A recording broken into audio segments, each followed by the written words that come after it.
Welcome to What Healthy Couples Know That You Don't, a podcast dedicated to helping you create the relationship you truly want. Welcome to navigating common LGBTQ plus challenges, solutions for a better future. Welcome to Keeping It Real with Rhoda. Today's episode is particularly special as we delve into the experiences of the LGBTQ plus community, focusing on the common challenges faced and the innovative solutions that are paving the way for a brighter future. Whether you're a member of the LGBTQ plus community, an ally, or someone looking to deepen your understanding, this episode promises to offer valuable insights and actionable advice. The LGBTQ plus community is as diverse as it is resilient, but members often face unique challenges that can impact their mental health, social relationships, and overall well-being. From discrimination, don't pretend it's not there, and stigma to legal battles and societal pressures, the obstacles are many. Yet, amidst these challenges, there is a growing movement towards empowerment, acceptance, and equality. Our conversation today aims to shed light on these common issues while highlighting the solutions that are making a difference.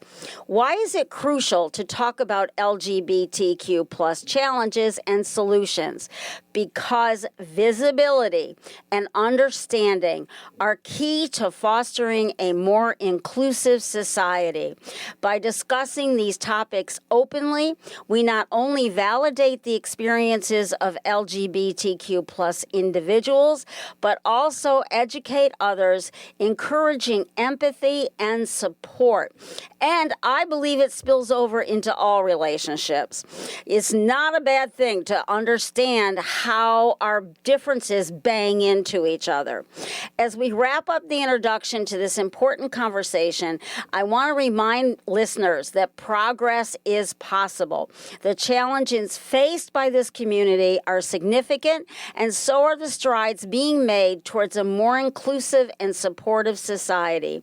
By listening to and learning from those directly impacted, we can all play a part in building a future where everyone, regardless of their sexual orientation or gender identity, can live with dignity, respect, and equality. So stay tuned as we dive deep into these topics with Ann Russo, a social worker, and she knows how we can all work together towards a better future. She is a therapist of 20 plus years and queer female founder of AMR Therapy, which has served over 1,500 clients in the past 4 years. Ann specializes in LGBTQ plus issues with a unique background in theology, ethical non-monogamy, and mental health. She got her master's degree in theology. She combines personal experience with professional expertise to provide accessible mental health care through her business AMR. She has done speaking engagements and has been hired to train and educate on these topics. So, Ann, welcome. And let me ask my first question. What are some of the most common challenges LGBTQ plus individuals face in their daily lives? Just understanding, Rhoda, honestly. Like, at the end of the day, the world really is built for heterosexual folks, which is understandable, majority of folks, but it makes spaces for LGBTQ people to navigate a little bit more challenging. For example, one of the things that many of my friends and colleagues and clients, we have to navigate spaces and assess for safety right away. And that's not something that, our heterosexual counterparts really have to do. We have to scan a room. Is there a sign here that this is going to be a safe space for us or not a safe space for us? And what does that mean? So there's a lot of hypervigilance just in day-to-day activity. I like that word hypervigilance because it's not something we talk about enough. Yeah. And there is everything from applying to a new job, meeting new people, going to a restaurant, looking obviously stereotypically gay in a new community. All of these, everywhere we go, our sexuality or our gender plays a role in how we're navigating the world. Not because necessarily we want it to be that way, but because that's how the world is set up for us. I was just reading, I'm in Pittsburgh, and there was a trans man who dressed as a female back in the 1930s who was a famous brothel owner. And how much crap came her way was incredible. And I'm sorry, I don't remember which she was gender-wise. Seattle? Was it in No, Seattle? Pittsburgh. It was in Pittsburgh. Yeah. Okay. Yeah. Okay. And it was really, I was like, whoa, that was brave. Yes. Just, Yes. that's a big deal. Yes. How do these challenges differ based on factors such as race, gender identity, or economic status within the community? So some of this is research-based and some of this is just going to be experience-based too. Mm-hmm. Being a white person, it is much easier to navigate than a person of color. Absolutely. Because you have the several identifying factors, right, that put you outside in the margins. So I think the people that, and studies show, trans Black females are going to have some of the hardest times, right? Gay white men are going to have some of the least harder times now, right? But if you're looking at women, if you're looking at people of color, if you're looking at socioeconomic status, obviously, like all of those things are factors in the identity. So the LGBTQ or queer portion is just one identifying factor of marginalization. So then we just kind of look like, okay, this person is marginalized due to being a person of color. Oh, they're a woman. Oh, they're a trans woman, or they're a queer woman. This is an Asian person whose family is extremely religious. So there's all identifying factors that impact anything that's not part of what I would call the heteronormative white WASP culture in the United States specifically. Yeah, I think you're right about that. Absolutely. In your experience, how has discrimination impacted the mental health of queer people? Great question. It has impacted it momentously. Now, with that said, I do want to add this caveat. The good news is that since I was in school and studying this, 10, 15, 20 years ago, and I'm looking at it now, the statistics are getting better for the queer community, the LGBTQ community. We're seeing less suicidal ideation, less substance abuse issues, less promiscuous sex. So we're seeing better mental health outcomes. We're seeing a change. So that is amazing. With that said, it's not so much the identity, and I need to make that a caveat as well, because I've heard so many times the counter argument is it's someone being gay that's causing them to be suicidal, have strong mental health issues, have substance abuse. It's rejection. It's not the identity itself. Rejection, familial rejection especially, creates just a wave of mental health issues, anxieties, depressions, suicidal ideations. So that's where we're kind of seeing that happen. So mental health in this community is tricky. It is tricky. And of course it is. If you're rejected by your family, if you're rejected by society, if you feel even rejection within yourself for who you are, how are you going to be healthy mentally until you deal with all of those things, right? Mm-hmm. Yes, absolutely. And feeling like an outsider and not accepted in your own family raises doubts, or in your own church, or in your own neighborhood, or in your group of friends, or at work, et cetera, et cetera. Absolutely. And it's really a never ending process as well, because you're constantly in the position of having to come out. There's not just one time of coming out. Okay, everyone, I'm gay. Well, you're going to meet more people. You may have different jobs.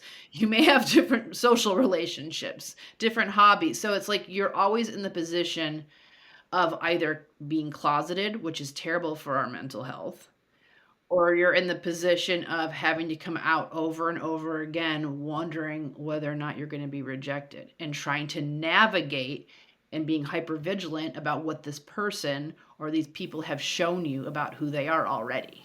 It's a Yeah. hard place to be. Yeah. Yeah. I honestly, I hadn't thought about the constant coming out pattern, you Yeah. know? I hadn't. Yeah. And I'm pretty tuned in. So, but I didn't think Yeah. about it over and over and over again. Yeah.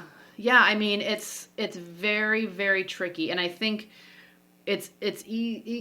no matter how tuned in we are, we're just going to miss things if we're not part of that community. I That's mean, and right. that's just the reality. I mean, we're doing the best we can, and I value every person out there who is trying to learn about people that are different than themselves.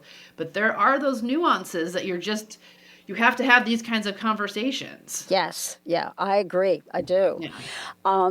And it is being open to understanding, which is how you started, and that's really what matters. I had I've well, there's just so many things we can talk about, but let's keep going where we are. Let's do it. Let's do it. And actually, if this is the point I was going to make.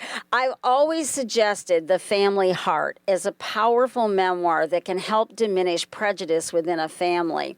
It's an honest nonfiction memoir piece, but it's by Rob Foreman Dew, D-E-W, and it captures the, and quote, the author's sudden galvanizing awareness of the suicidal consequences of homophobia, quote unquote, from the Boston Globe.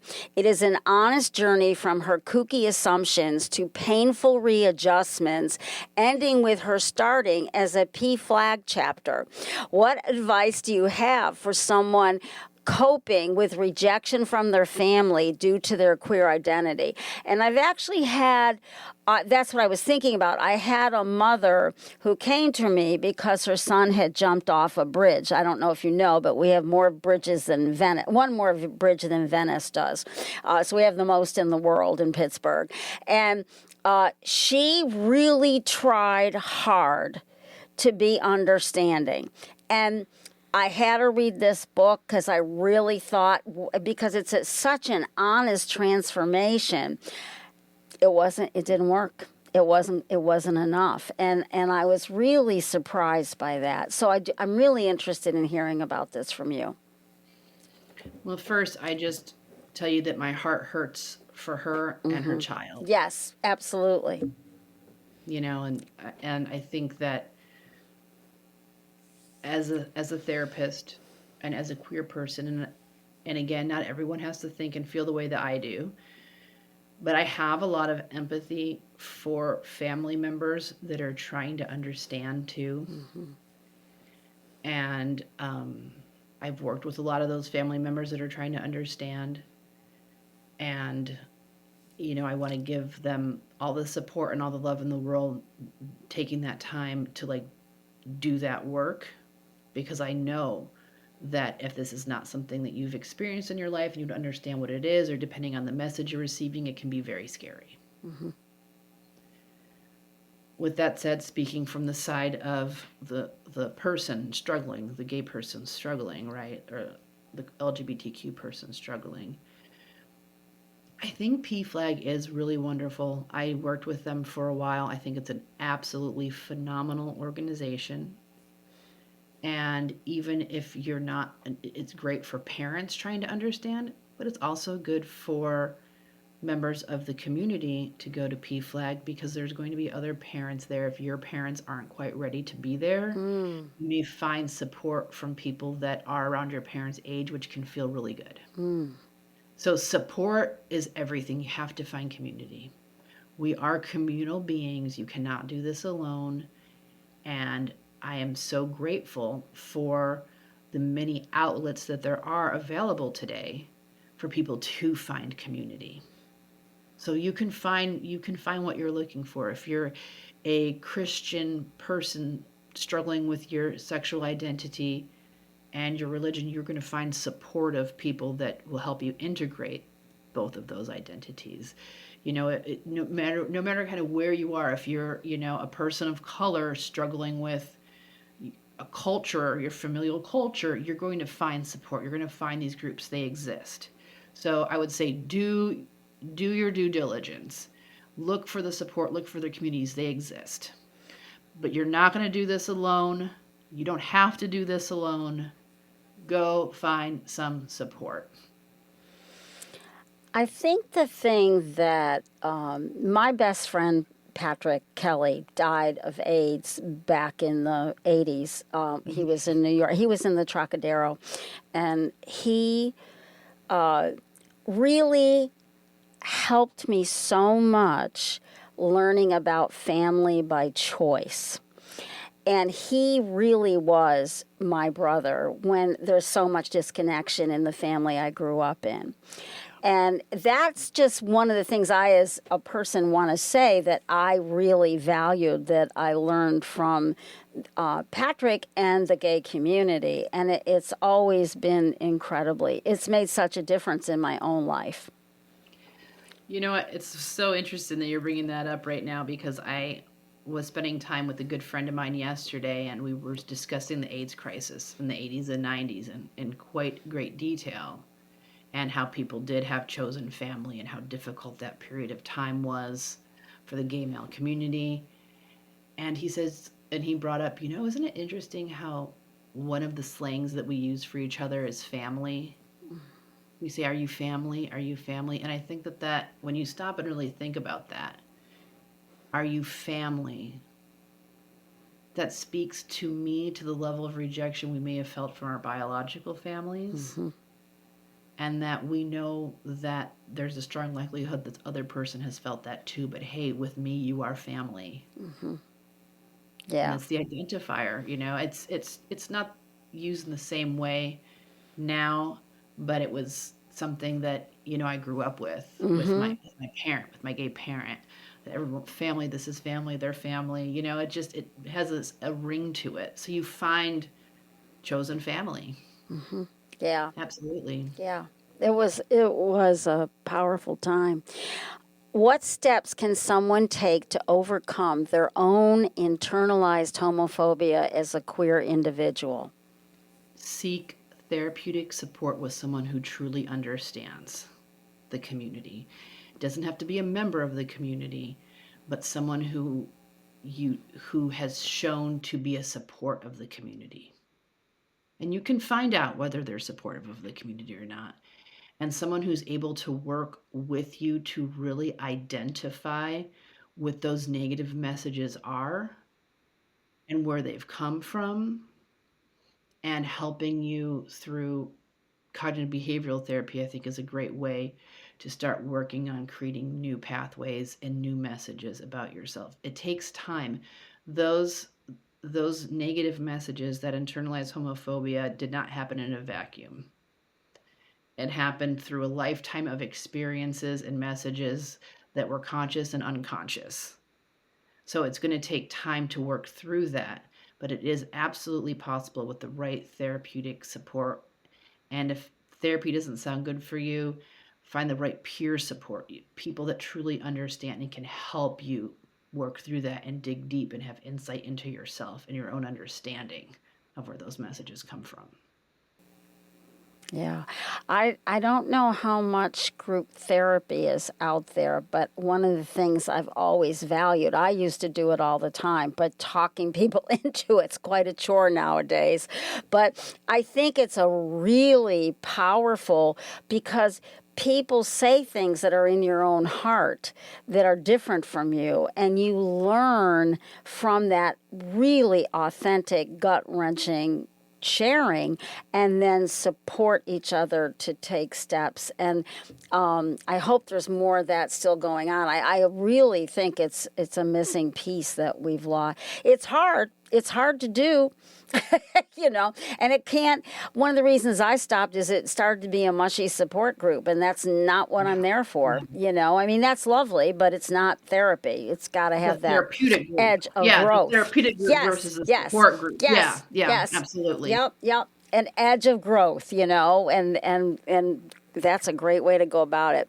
What strategies can I use to manage stress and anxiety resulting from societal discrimination as a queer person? So the first thing I'm always going to lean on is going and finding a community.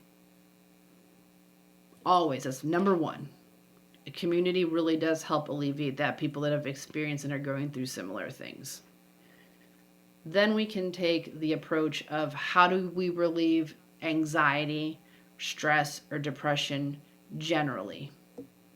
How do you do that generally? So I would ask people to walk through, is it meditation?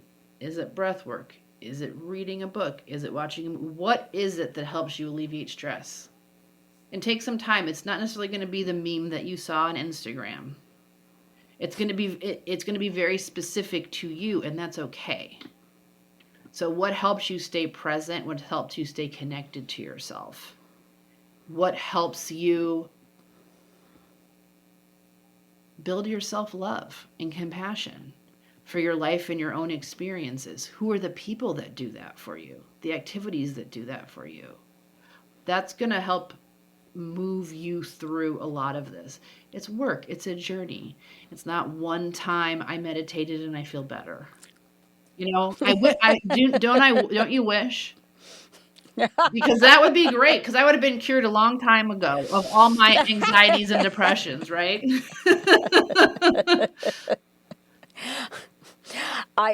You're the first person who's ever talked about reading a book, and I'm always quoting this study out of England that it reduces stress 61% to read fiction, and God knows it's what helped me survive childhood.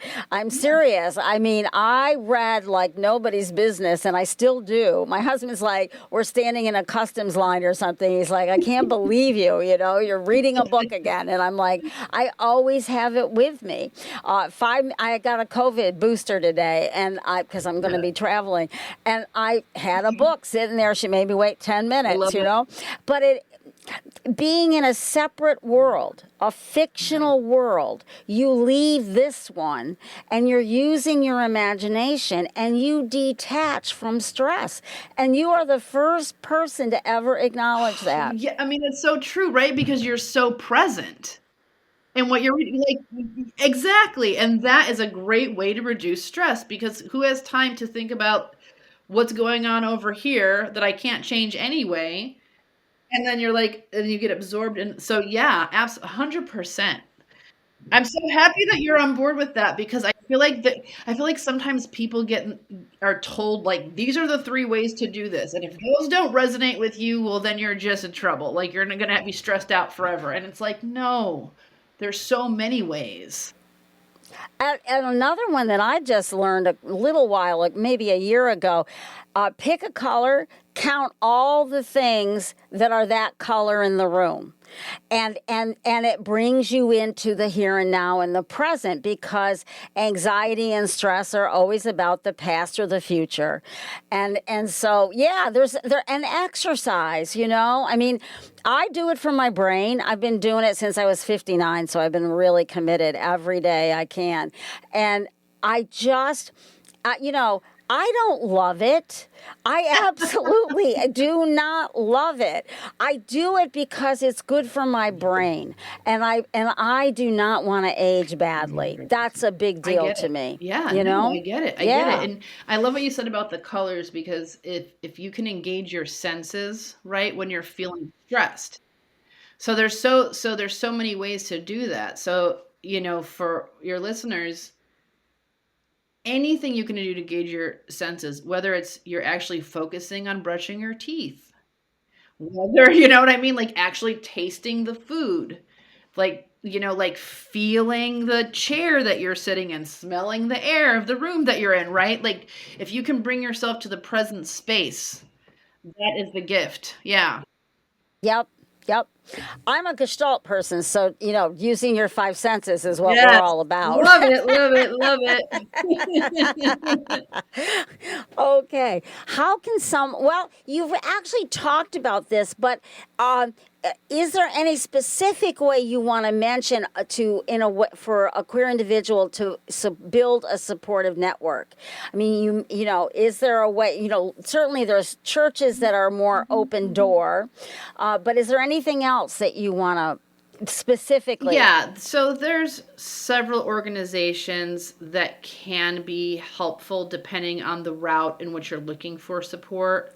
So there's the Human Rights Campaign, there's PFLAG, there's the Metropolitan Community Church, there's my gosh. Volunteering at gay Yes. agencies is a big one that I Oh, yes, and recommend. depending on where you Yes. live, there may be a center for, you know what I mean? So this and the centers are fantastic. I had the privilege of living in two areas that had phenomenal centers and support. So, check that out. And I think there are quite a few social groups even on Facebook if that's something that you're into. So there are definitely ways to do that, and whether it's a political angle or a religious angle or a have fun angle, like there's volunteering to help people. There's many angles in which you can be part of the community and the allies of the community. And that was my next question. How can allies of the community take actionable steps to demonstrate their support? I'm so glad you asked, and I'm going to speak specifically to um, any kind of health provider because what I have seen is many members of the community have fear of going to health providers. It can be anything from the dentist to the therapist to the gynecologist, the podiatrist, like anybody, because they don't know if you're a safe person. Now, you may know you're a safe person, but that's fine and dandy, but how are they supposed to know? They haven't spoken to you, right? Like, is there anything online saying that you're a safe person? Is there anything in your office saying that you're a safe person? So I always recommend putting some kind of equality symbol or a flag or something on your website. Make it clear in your office, safe space. Your paperwork should be 100% inclusive because having statements like husband, wife only, male, female only, and gender, doesn't feel like a safe space. But remember, as we were talking about earlier about the hypervigilance, those are the things that we're looking for. So if I'm going into a community, I'm looking, is there anything here that tells me that this is a safe space? Are there things here that tell me this is not a safe space? Right? So it's not about necessarily catering to any population. It's just letting folks know, like, everyone belongs here. And even something like that, everyone is welcome here. So it just gives it, and I'm telling you, this is real talk because I've had clients and I have stuff all over my website and, and just what I do. I had a client who said, I wasn't really sure how you felt about XYZ. And I was like, what? And then I realized how would they have actually known that? Unless they did like a really deep dive right into my website.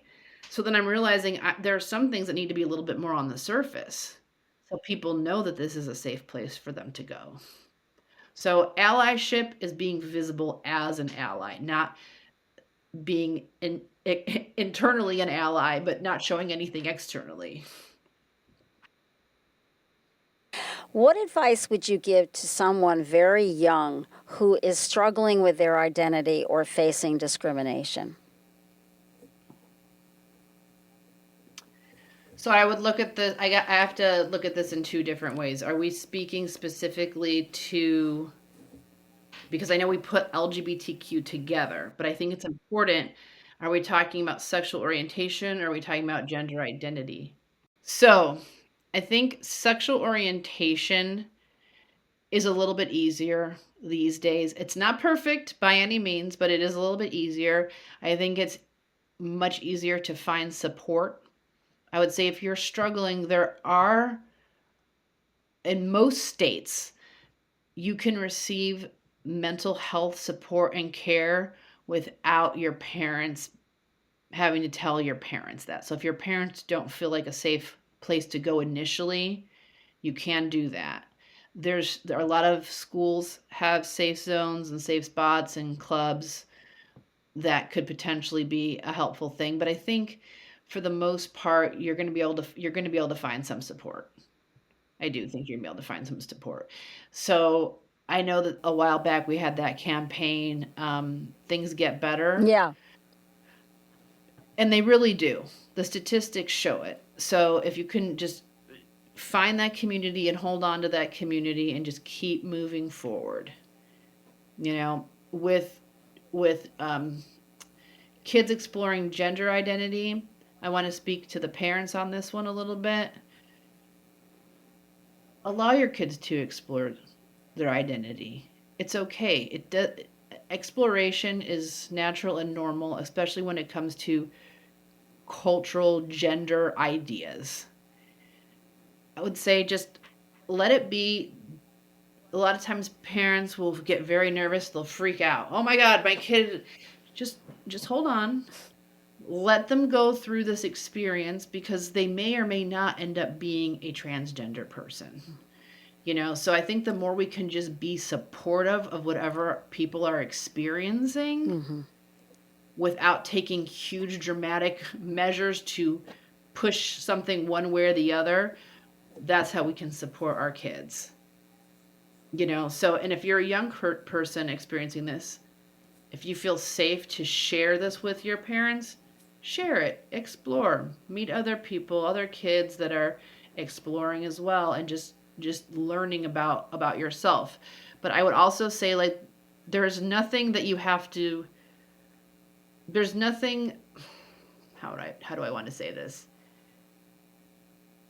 You're young, and in your youth, this is the great time to explore and learn about your gender and learn about your sexuality and be around people that are going to be supportive and allow yourself to check it all out. Honestly, I mean, I think that's what we do as young people. We're trying to understand ourselves. So I wouldn't say get married to one thing or the other, even when it comes to sexuality, because we're just learning, we're figuring it out. There's spectrums of things, so I always just stand by explore, be safe, be open, and parent support in that journey, because then your kids will talk to you. That's right. I agree. Yeah. What are effective strategies for healing from religious trauma related to queer identity? And this is a really important question. Somebody that I was recently had been working with, that was the real struggle. The father was a minister, and really, really deeply believing. And that particular religion he was a part of did not support gay identity. So I think it's an important question. For sure. And this is a lot of my clients. So, speaking about your client, I just want to clarify, was it your client that was feeling very much like the way that he was taught his faith was correct, or was it the family putting that pressure? It was what he learned he was feeling. Okay. Yeah. So I think it's really important, if possible, to work with a therapist that will really understand your faith journey, and to start to look at why you believe what you believe, where did it come from? And this is work. So I have a client that's doing this work right now. It's been about a year. It's been very challenging. And we just start looking carefully at, well, what are the messages of the Bible? What is the messages of the church? Do these make sense together? Because you can't go in, I believe as a therapist, we can't go into it saying, this is wrong, go ahead and act out on your sexuality. I don't think that that's right. We have to help the person come to the conclusion of what's going to make sense for them. And we do that by parsing out the religious belief. And then we do that around sexuality as well. Because I feel like most people don't truly understand how the faith comes together. Right? I would agree. Yeah. Yeah. So it's like you get these messages, and these messages are scary. But is that a message of God? And if it is, how did it get there? Is this more about humans? How is this translated? So there's like a deep dive into understanding the history and the theology that I feel really does need to take place. And that's what I do with my clients. Like right now, my client left a church that was very oppressive. It was very, very, very, very difficult. Now we're working on her defining what it means for her to be a Christian. And we're looking at different elements. And she has like, it's almost like a quiz. Like, is this how you believe in Jesus? A, B, C, D, right? And we're like putting it together so she can really understand what it means for her to be a Christian, because her faith is extremely important to her. And I think that it's not only false, but it's cruel to say you have to make a choice. And I think we have to find a way where that intersection exists. I'm all about the middle ground. Yes. Yeah. Yes. And I know that some folks are not ready to go, you know what? The way I was taught Christianity was wrong. I'm going to go jump into this liberal church. I know that that's not reality. I know that it takes time to explore and to look and to understand. And I encourage that 100%, but it will take time, and we're talking about a belief in God and the afterlife. What could be more important than really understanding why you think, why you believe what you believe? And is it actually yours, or did it come from somebody else? And how, like, there's just so many nuances. This is my topic. This is my thing right here. I can go all day about this. So. But I really like how you talked about it as a complicated process that takes time, and it's about digesting and chewing over and seeing what's yours and what's out there. I've never heard anybody talk about that before. Never. You have to. Yeah. You have to. Because it's not, even when maybe you logically go, okay, you know what, this actually doesn't make sense for me. It doesn't mean that's where you're at emotionally either. So I think, as therapists, it's extremely important for us to take our time, because we can't push our clients to all of a sudden disregard their faith. Oh, yeah, that's right. You know what I mean? Yeah. Yeah. So it's really, it's hard, heavy work, and the client does guide it through their own understanding of their faith. What suggestions do you have that will help folks have more resilience, which I think is such an important part of being gay or LGBTQ plus? Resilience is our superpower. It is, because there are going to be many situations and where we will be resilient, and we have no choice but to be resilient.